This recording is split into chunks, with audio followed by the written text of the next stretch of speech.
Well, hello, fifth grade, L85, reciprocals. Kind of a weird looking word. We've discussed it, front loaded this before. Let's say it on the count of three. Reciprocals. 1, 2, 3. Okay, couldn't hear you all the way out here in Sherman Oaks, so let's give that another try. 1, 2, 3. Oh, I heard that. Okay, reciprocals. We have front loaded this. We've actually already defined it. So I'm wondering if anyone can help us out with getting this through the first blank. Okay, Johnny boy, go ahead. Two values. Whoa! I wasn't expecting that level. I really wasn't. Because most people say like numbers or things. But values, that's a great word. Okay, who can take us through the second blank, those first four words? Okay, Susie Q. Two values whose numbers... No, I'm sorry, but thank you for trying. Let's try someone else. Anyone out there? Frederick? Okay. Two values whose product? Boom. Yeah, that's right. Two values whose product. Remember, product has to do with multiplication. All right. Who can do the last one for us?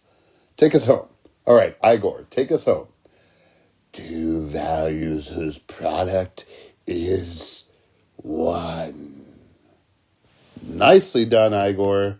Very impressed. Good job. And we have explored this idea before. Let's take a value called 2/3. That's a value. Might describe the reliability of a certain person. If I was to think about this, two values whose product, so that would mean I'd be multiplying this 2/3 by something. Two values whose product is 1, so that would mean it would equal 1. Can you think about what might go in there? We have discussed this. Yeah. So what it would be is 3/2, 3 over 2.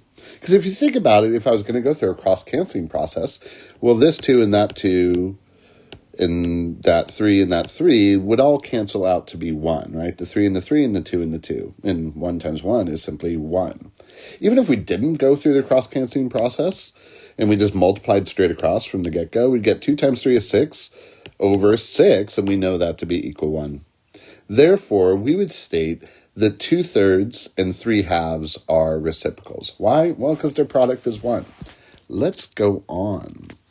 Let's take a whole number, a number like 7, and let's set up that idea. So if I was to take 7 and multiply it by something and need it to equal 1, what would that something be? You know what might be helpful? If you place that 7 over a value, we know we can do that and not change the value. What would that be? Igor again? Place it over 1. Yeah, we're allowed to do that. Because if you think about, like, we see that 2/3 and that 3/2, they're almost like kind of the flipped versions of each other. So if I look at the 7 over 1, what would I multiply it by to get 1? Well, I'd have to multiply it by 1/7. Once again, everything would cross-cancel out to 1, or I could just multiply straight across and get 7 over 7, which is equal to 1. Therefore, we could make this statement, that 7 and 1/7 are reciprocals. In a similar vein, what if I took 1/3 and I multiply it by something, and then I need it to equal 1? What would that something be? Well, if you think about the example that's just right above this one, wouldn't it have to be 3 over 1 or just simply 3?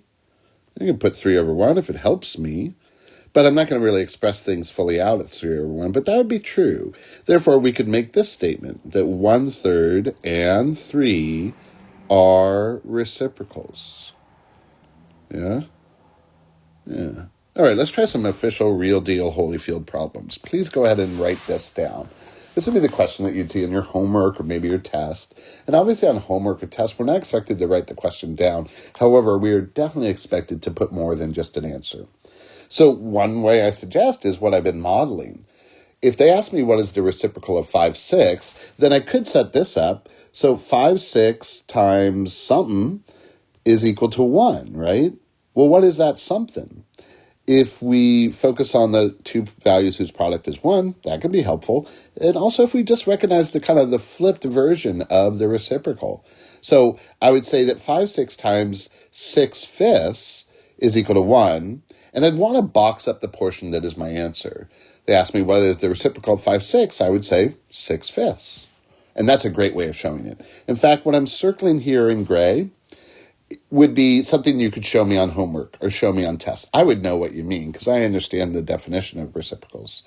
Now, if you say, well, is that the only way? Well, no, you could make a statement. So again, on a homework or test, you wouldn't write down this original question, but you can't just put an answer. So you could make a statement like this. You could say, the reciprocal of 5/6 is 6/5. And again, we always want to box the portion that is our answer, and that would mean that we'd be boxing up this. And what I'm now going to circle in light gray would be a model answer for homework or tests. Here's the thing, though. And people, when they first learn about reciprocals and they're asked these questions, they make what I call the grave sin, the grave error. And this is something I need you to avoid. It will be met with serious points being taken off because it shows a conceptual error. What people will sometimes do is they'll make this zany statement. They'll say that 5/6 is equal to 6/5. And that's just not true. In fact, no common fraction can be equal to another improper fraction. So what we would say is this is a grave sin. It is not true. And you are to never, ever make this claim. Never. That is not a true claim. Don't do it. It will be met with a conceptual error, which is a -3. So be careful. Let's do another one. It says, what is the product of 1/3 and its reciprocal? Well, the product of anything in its reciprocal we've already learned is simply 1. So one thing I could do is I could show it mathematically and say, okay, 1/3 times what would its reciprocal be? It would be 3, right?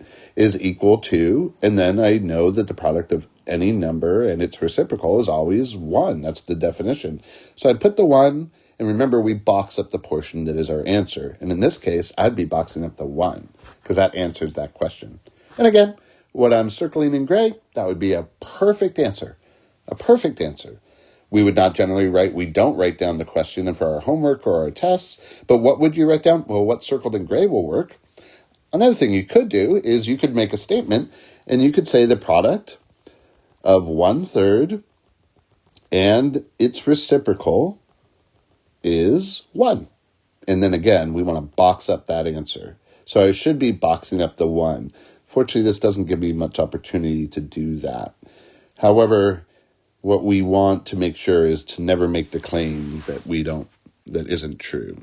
Let's press on. What is the reciprocal of 4? Well, again, write that question down because it's how we deal with our notes. However, on a test or homework, you wouldn't write the question. You could make a mathematical statement.